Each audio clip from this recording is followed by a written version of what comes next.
Baiklah rekan-rekan sekalian, selamat sore. Bismillahirrahmanirrahim. Assalamualaikum warahmatullahi wabarakatuh. Kita bertemu kembali pada sore hari ini dalam suasana yang tentu dalam keadaan sehat semuanya. Terima kasih atas kehadirannya. Kami ingin menyampaikan upaya yang telah diambil Polda Jabar terkait dengan permasalahan masyarakat di Jawa Barat. Pertama-tama saya ingin menyampaikan suatu keprihatinan atas peristiwa ini. Ini tentunya melukai saudara-saudara saya, dulur-dulur semua, masyarakat Jawa Barat, khususnya etnis Sunda, di mana kita ketahui pada tanggal 10 kemarin ada yang memposting suatu tayangan, suatu ujaran, suatu ucapan yang mencederai perasaan masyarakat lainnya, khususnya etnis Sunda. Ini ujaran-ujaran kebencian, ujaran-ujaran permusuhan terhadap suatu etnis yang ada di Indonesia. Untuk itu kami Polda Jabar hadir di tengah masyarakat semuanya. Kami prihatin dan berempati atas peristiwa ini dan kami bergerak mencari keberadaan yang bersangkutan. Tentunya teman-teman semua sudah mengikuti siapa yang terduga pelakunya. Kami tim cyber itu menelusuri dari mulai akun yang bersangkutan. Dari tanggal 10 tersebut ada ujaran kebencian yang diunggah oleh akun TikTok @resbobbb. Kemudian itu di-repost oleh beberapa akun-akun lainnya, salah satunya Radar Semedang, dan ini menjadi viral. Kita ketahui semua reaksi masyarakat, saudara-saudara saya dari etnis Sunda begitu kecewa, begitu sakit hati dan tidak nyaman.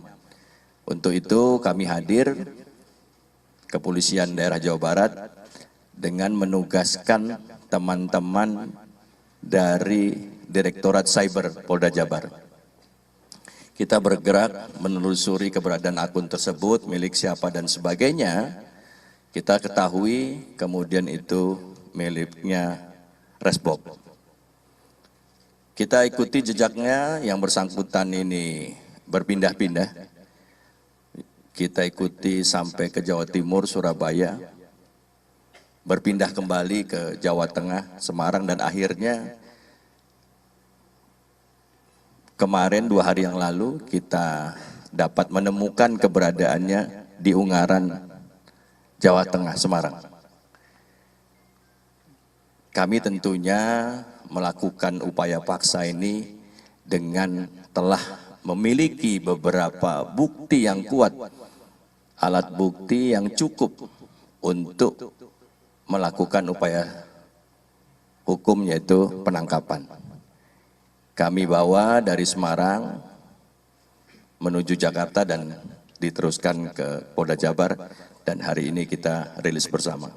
Rekan-rekan sekalian, kami Polda Jabar tidak memberi ruang sama sekali bagi para pelaku-pelaku ujaran kebencian di tengah masyarakat.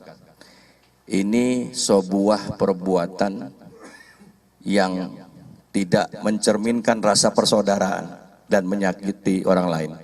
Tentunya ini akan berakibat terganggunya Kamtibmas, terganggunya kenyamanan dalam kita berhidup bersama, berkeluarga, dan bermasyarakat di Jawa Barat. Alhamdulillah, dengan berbekal alat bukti yang ada, dengan semua kemampuan kita berhasil menemukannya di Semarang, Ungaran. Dan hari ini kita rilis, dan yang bersangkutan akan kita kenakan undang-undang ITE, yaitu pasal 28, dan kita juntokan beberapa pasal yang ancaman hukumannya salah satunya 6 tahun. Ya. Kita akan proses, dan ini menjadi pembelajaran buat kita semua untuk kita lebih bijak lagi dalam berkomunikasi menggunakan medsos dan sebagainya. Hindari perbuatan-perbuatan yang dapat menyakiti hati masyarakat lain, hindari ujaran-ujaran kebencian. Karena kami Polda Jabar, penegak hukum, semuanya tidak akan memberikan ruang kepada pelaku-pelaku yang menyebarkan ujian kebencian. Dan saya tidak lupa mengucapkan banyak terima kasih kepada seluruh masyarakat etnis Sunda dan lain-lainnya yang senantiasa memberi dukungan dari mulai hari pertama, senantiasa menanyakan dukungan, berharap banyak kepada kami. Dan alhamdulillah berkat dukungan tersebut membuat kami lebih giat lagi mencarinya dan ketemu yang bersangkutan. Ini sesuatu hal yang saya apresiasi dari masyarakat semuanya. Kami Polda Jabar hadir bersama kalian semua. Mungkin itu saja yang bisa saya sampaikan. Barang bukti yang ada sebagaimana yang tergelar di depan ini, nanti cerita penangkapannya dapat disampaikan oleh teman-teman dari cyber yang mengikuti terus dari awal hingga ditemukan di Semarang dan kembali ke Jawa Barat ini atau ke Polda. Itu saja, terima kasih rekan-rekan semuanya atas kehadirannya. Wassalamualaikum warahmatullahi wabarakatuh. Baik rekan-rekan sekalian, dari hasil press conference ini kami berikan kesempatan untuk dua pertanyaan pertama. Dari mana sebutkan kemudian apa pertanyaannya?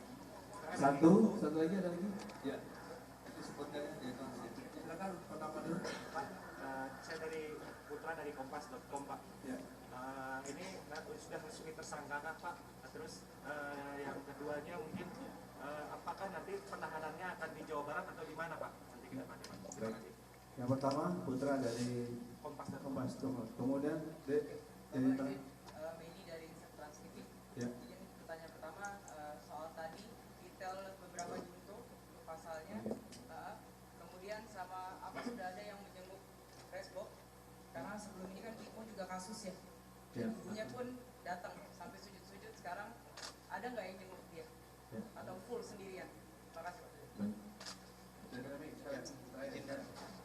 Remi dari Koranggala ada.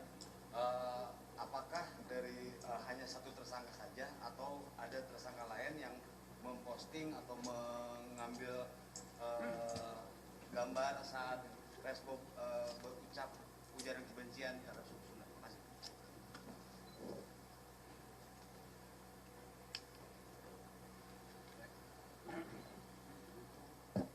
Terima kasih rekan-rekan atas pertanyaannya. Saya mencoba untuk menyampaikan beberapa informasi terkait yang ditanyakan oleh teman kita Putra dari Kompas dan dari Trans dan dari yang lainnya. Yang pertama, sesuai dengan mekanisme yang kita pedomani bahwa dengan berbekal beberapa alat bukti atau alat bukti yang cukup, sebagaimana yang terlihat di sini, ini barang-barang bukti, alat bukti keterangan saksi dan alat keterangan ahli, ini sudah cukup buat kita untuk melakukan upaya penangkapan. Selanjutnya setelah di bawah sini kami melakukan gelar perkara, ya. Gelar perkara dengan menerima masukan-masukan dari semua penyidik dan akhirnya secara resmi kami sudah menetapkan tersangka. Untuk tersangka-tersangka lainnya ini kita akan dalami kembali siapa yang bisa kita jerat hukum, mungkin ada yang merepost atau dan segala macam, nanti akan kami beritahukan kemudian setelah kami dalami dalam penyidikan nantinya. Kemudian untuk pasal-pasalnya ini kita kenakan yang primernya adalah pasal 28 ayat 2. Ini kemudian kita jungtokan pasal 45A ayat 2 dan atau pasal 34 Jungto pasal 50 Undang-Undang 1 tahun 2004 tentang perubahan kedua Undang-Undang IT. Itu rekan-rekan ancamannya 6 tahun dan itu bisa dijuntuhkan 10 tahun. Kemudian sampai sekarang ini memang masih dalam proses penyelidikan, ya. Belum ada sepertinya atau belum keluar nanti itu yang pendukung-pendukungnya. Nanti kita lihat, mungkin jangan-jangan nggak berani mereka. Yang bersangkutan tersebut ibunya belum, nanti kita akan dalami apakah keterlibatan orang-orang lainnya seperti itu. Belum ada yang menjenguk. Mungkin itu cukup ya rekan-rekan. Saya kira dari beliau cukup dulu ya. Nanti kalau ada pertanyaan bisa WA dengan kami. Ya, terima kasih. Ya. Ya. Namanya siapa? Oke. Yang pertama, meskipun sudah viral, tapi mungkin bisa disampaikan apa sih sebetulnya motif yang bersangkutan ini sampai mengeluarkan ujaran kebencian. Terus yang kedua, selama pelarian karena ada tiga wilayah, apakah memang ada peran kerabat, kawan atau yang ikut membantu Dalam pelarian tersebut. mengulang yang pertanyaan yang pertama soal motif, apakah memang ada pengaruh Alkohol. Tahu di situ. Oke, sama. itu aja. Mana? Ya cakap ya. Terakhir ya. Kowi tahan ya. Silakan ya.